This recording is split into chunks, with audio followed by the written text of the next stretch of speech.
suis un robot humanoïde créé par Aldébaran. Je suis un système très complexe qui associe électronique, mécanique et informatique. J'ai été créé pour interagir avec les humains et améliorer leur quotidien.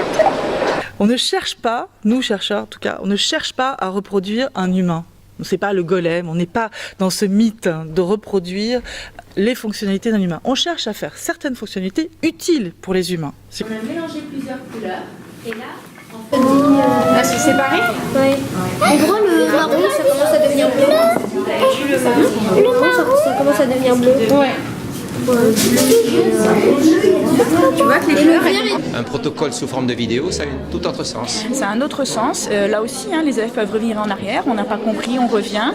Donc, on s'adapte à l'élève et l'élève a une meilleure confiance en lui parce que il n'a pas l'impression d'être perdu dans un flot de connaissances.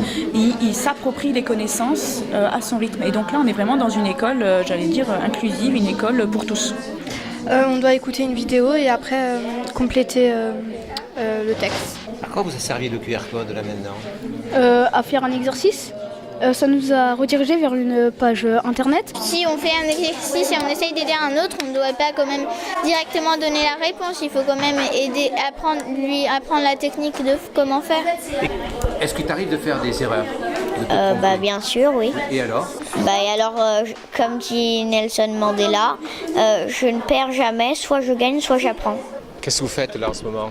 Là, vu que j'arrive pas à traverser un passage, je regarde la vidéo pour voir la technique pour traverser.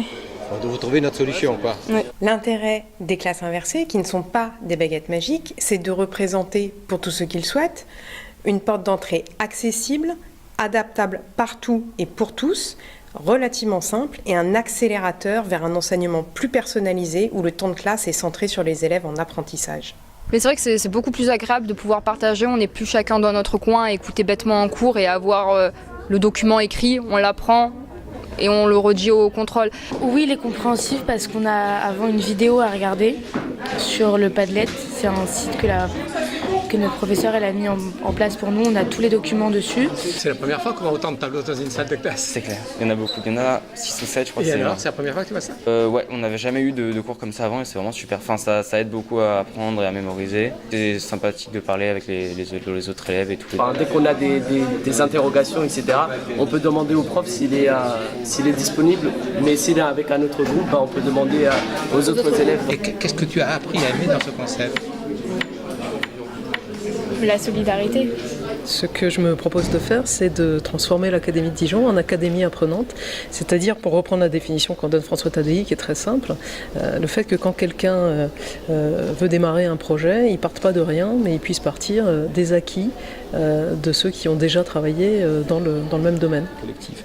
Comment est-ce qu'on apprend à apprendre individuellement, mais aussi collectivement? Comment est-ce qu'on s'assure que les progrès des uns bénéficient à tous, plutôt qu'à une petite élite qui aurait les moyens de se les offrir? On est au XXIe siècle, oui.